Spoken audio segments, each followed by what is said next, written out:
오늘 본문은 예수님의 가상칠언 첫 번째 말씀이 나옵니다.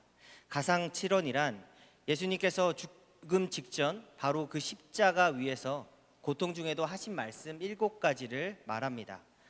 첫 번째 말씀은 죄를 사해 주십시오라는 말씀이었습니다. 오늘 본문 34절에 예수께서 이르시되 아버지 저들을 사하여 주옵소서 자기들이 하는 것을 알지 못함이니이다.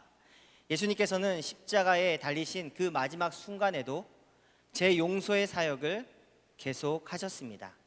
십자가 위에서도 하나님의 뜻을 행하셨다라는 말씀입니다. 그래서 십자가를 묵상하면서 우리는 하나님의 뜻을 알 수 있고, 또한 십자가를 묵상하면서 우리는 하나님의 영광을 보게 됩니다. 오늘 본문에는 대단히 극적인 장면이 나옵니다. 한 사람이 십자가에 달려 죽기 직전에 자신의 죄를 고백합니다.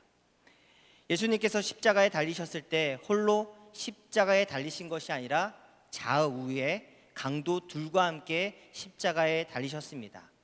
다른 복음서에서는 강도라고 되어 있습니다. 누가복음에만 행악자라고 기록되어 있습니다. 우리가 잘 아는 대로 예수님의 좌우편에 달린 행악자들은 상반되는 태도를 갖게 됩니다.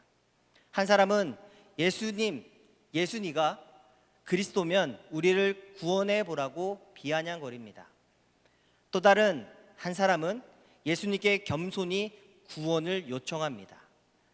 그런데 여러분, 예수님의 좌우편에 있던 강도들이 처음부터 이렇게 상반된 태도를 취했던 것은 아닙니다. 공관복음 마가복음에 보면은 15장 27절에서 32절까지의 말씀을 우리 한번 같이 천천히 읽어보겠습니다. 시작. 강도 둘을 예수와 함께 십자가에 못 박으니 하나는 그의 우편에 하나는 좌편에 있더라. 지나가는 자들은 자기 머리를 흔들며 예수를 모욕하여 이르되 아하 성전을 헐고 사흘에 짓는다는 자여 내가 너를 구원하여 십자가에서 내려오라 하고, 그와 같이 대제사장들도 서기관들과 함께 희롱하며 서로 말하되 그가 남은 구원하였으되 자기는 구원할 수 없도다. 이스라엘의 왕 그리스도가 지금 십자가에서 내려와 우리가 보고 믿게 할지어다 하며 함께 십자가에 못 박힌 자들도 예수를 욕하더라. 마지막 32절에 강조되고 있습니다. 십자가에 함께 못 박힌 자들도 함께 욕하고 있다라고 분명히 말씀하고 있습니다.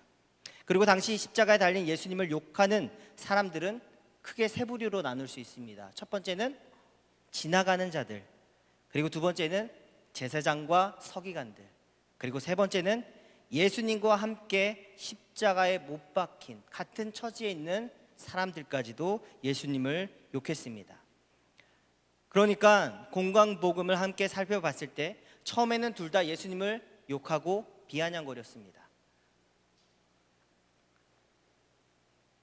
그렇다면 나중에 예수님께 겸손히 자신의 죄를 고백하게 된 행악자는 어느 시점에, 그리고 무엇 때문에 예수님께 구원을 요청하게 되는 것일까 궁금해하지 않을 수 없습니다. 예수님께서는 우리 시간으로 오전 9시에 십자가에 달리셔서 오후 3시까지 6시간 동안 십자가에 매달리셨습니다. 그러면 예수님 옆에 함께 있던 행악자들의 마음의 생각과 뜻이 바뀌게 된 것도 그 6시간 그 사이에 마음의 변화가 나타났다라는 뜻입니다. 단 6시간 만에 예수님을 욕하는 자에서 예수님께 자신의 죄를 고백하는 사람으로 변화되었다라는 것입니다. 평생을 걸쳐서 교회를 다니면서도 예수님을 믿지 않고 자신의 죄를 진심으로 고백하지 않는 사람들도 분명히 있습니다. 그런데 6시간 만에 어떻게 마음이 바뀌고 그의 입술의 고백이 바뀌어서 예수님께 자신의 죄를 아뢰입니까? 그것은 오늘 본문에서 예수님이 십자가 위에서 하신 첫 번째 말씀 때문입니다. 34절 같이 한번 읽습니다. 시작. 예수께서 이르시되 아버지 저들을 사하여 주옵소서 자기들이 하는 것을 알지 못함이니이다. 우리가 보통 영화를 통해서 본 적도 있고, 또한 우리가 만약에 사형 집행을 코앞에 두고 있는 사람이라고 상상하고 생각해도 알 수 있는 것은 억울하게 십자가를 지든지 혹은 나의 잘못으로 인해서 사형 집행을 당하든 간에 그 고통스러운 마지막 순간에는 누구나 가장 먼저 자기 자신을 저주하고 화를 낸다고 합니다. 그러므로 십자가에 못 박힌 자들은 자신을 저주하고 자신을 욕하는 사람들입니다. 두 번째, 십자가에 못 박히는 자들, 형 집행을 앞에 두고 있는 사람들은 자기 자신을 저주할 뿐만 아니라 자신의 운명, 무엇보다도 바로 자기 앞에서 자기를 때리고 저주하고 욕하고 손가락질하는 군사들, 그리고 모든 지나가는 자들을 향해 내가 죽어서 구천을 떠돌며 너희들을 다시 찾아와 해코지하겠다 거침없이 소리 지른다고 합니다. 왜 그렇습니까? 죽는 게 너무 무서워서. 당장에 자신들을 채찍질하고 괴롭히는 이 상황이 너무 괴로워서 자신을 저주할 뿐만 아니라 자기를 괴롭히는 자들을, 군사들을 향해, 지나가는 자들을 향해 저주를 퍼붓며 마지막을 맞이한다고 합니다. 그런데 예수님께서는 이상하게도 자기 자신과 타인을 저주하지 않으시고 오히려 신비로운 말씀을 하시는 겁니다. 아버지요, 저들은 자기들이 하는 것을 알지 못합니다. 아버지, 저들의 죄를 사하여 주시옵소서. 예수님께서는 자신들을 욕하며 침뱉으며 지나가는 사람들과 또한 대제사장들과 서기관들, 그리고 좌우편에 있는 자신들을 향해서까지도 하나님 용서해 주십시오. 그들이 무엇을 하는지 알지 못합니다 라고 기도했다는 것입니다. 그리고 예수님의 이 기도를, 이 고백을 이 행악자가 들은 것입니다. 예수님의 첫 번째 말씀을 듣고 이 강도의 마음과 영혼에 균열이 생기고 그 고통 중에 비참하게 죽어가는 그 순간에 자신의 영혼이 깨어난 것을 경험합니다. 자신의 영혼이 깨어나면서 큰 충격에 사로잡히게 된 것입니다.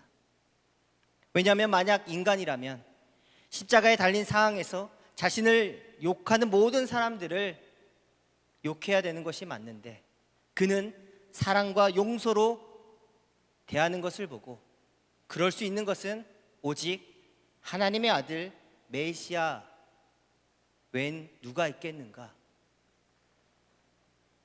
깨달았다는 것입니다. 세상의 그 어떤 원망과 저주보다 강한 것은 예수님의 사랑과 용서입니다.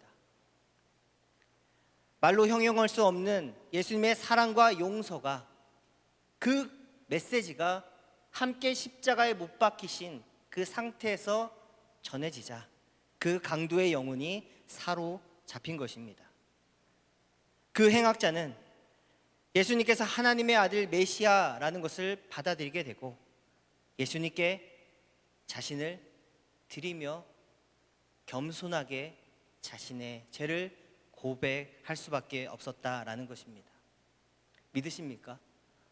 저는 믿습니다. 여러분, 십자가에서 죄인들을 향한 사랑과 용서를 선포하신 예수님의 이 첫 번째 말씀은 바로 그 강도뿐만 아니라 예수님을 믿고 따르는 모든 이들의 마음을 사로잡아 우리가 오늘날 여기에 서 있다라는 것입니다. 우리가 오늘날 이곳에서 예배를 드리며 서 있을 수 있는 것은 하나님의 그 사랑과 용서가 바로 그 십자가 위에서 베풀어졌다는 것을 믿기 때문입니다. 십자가 위에서 선포된 용서의 메시지가 예수님의 제자들 그리고 교회들이 세상을 전복시키는, 세상을 이끌어가는 하나님 나라의 삶의 방식까지도 됩니다. 성도 여러분, 스데반이 어떻게 죽었습니까? 예수님처럼 하나님 나라의 삶의 방식을 따라가며 용서를 선포했습니다. 사도행전 7장 59절 60절, 그들이 돌로 스데반을 치니 스데반이 부르짖어 이르되 주 예수여 내 영혼을 받으시옵소서 하고 무릎을 꿇고 크게 불러 이르되 주여 이 죄를 그들에게 돌리지 마옵소서 이 말을 하고 잤다라고 말씀합니다. 스데반은 예수님처럼 자신들에게 돌을 던지는 사람들을 위해 사죄의 은총을 구하고 죽습니다. 우리가 꽃피는 3월 고난주간을 앞두고 있고 또한 부활주를 앞두고 있습니다. 이때 우리가 해야 되는 고백과 묵상은 무엇입니까? 우리가 아직도 용서하지 못하는 사람들을 향해 용서의 마음을 품는 것입니다. 혹시나 나 자신을 용서하지 못하고 나 자신에 대해서도 화가 나 있다면 나 자신을 주님의 십자가 안에서 돌보는 것이 꽃피는 3월에 우리가 묵상해야 될 하나님의 메시지입니다. 예수님처럼 아버지 용서하여 주십시오. 나 자신을 받아들일 수 있게 하여 주시고 진심으로 주님께 더 가까이 갈 수 있고 또한 진심으로 사회 속으로 공동체 속으로 사람들 속으로 깊숙이 들어갈 수 있도록 나를 이끌어 주십시오. 고백하고 기도할 수 있는 시간이 되어야 한다는 것입니다. 이렇게 기도하며 용서의 여정을 함께 따라갈 수 있는 우리 모두 되기를 소망합니다. 그런데 여기서 우리가 더 주목할 것이 있습니다. 강도가 예수님께서 하나님의 아들 메시아라는 사실을 깨닫는 데서 그치지가 않습니다. 말씀드렸듯이 그는 첫 번째 자신의 죄를 고백합니다. 그리고 두 번째 예수님을 욕하는 다른 행악자에게 너도 차라리 그 입 다물 것을 요청하며 우리의 죄를 인정하자. 우리는 우리가 행한 대로 벌을 받는 것이지만 그분은 아니다라고 말합니다. 39절에서 41절 제가 읽습니다. 달린 행악자 중 하나는 비방하여 이르되 네가 그리스도가 아니냐 너와 우리를 구원하라. 하나는 그 사람을 꾸짖어 이르되 내가 동일한 정죄를 받고서도 하나님을 두려워하지 아니하느냐.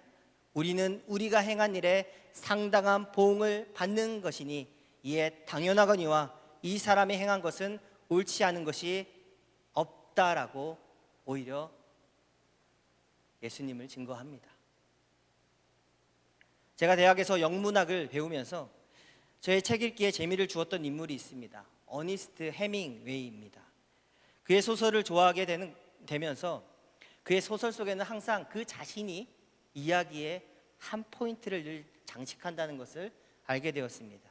그의 자서전을 읽으면서 그의 삶에 대해 알게 되면서 그도 용서가 필요한 사람인 것을 연구하게 되었습니다.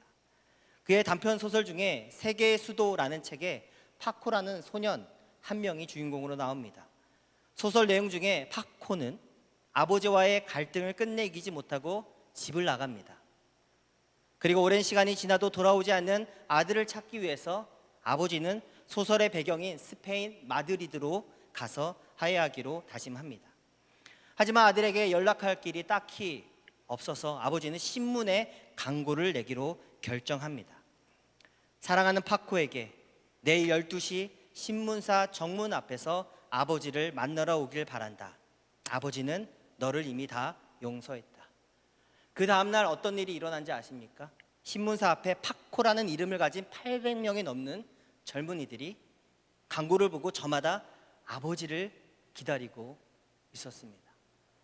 파코는 오늘날로 하면은 김시성을 가진 흔한 이름 중에 하나였습니다.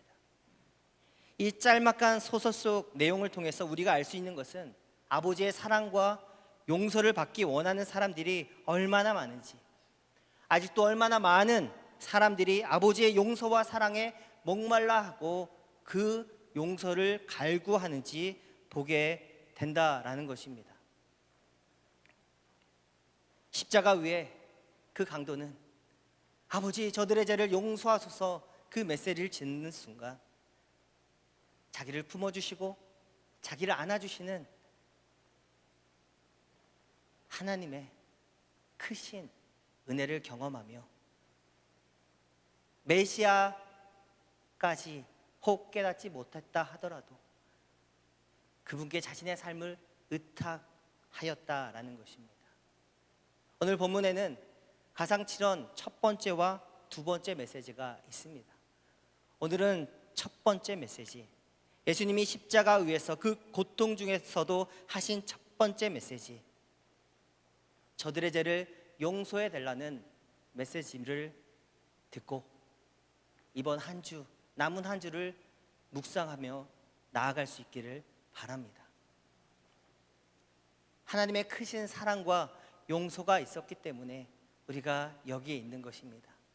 왜 십자가를 생각하면 감사하고 신비로우며 또한 눈물이 나고 은혜가 되는 것입니까?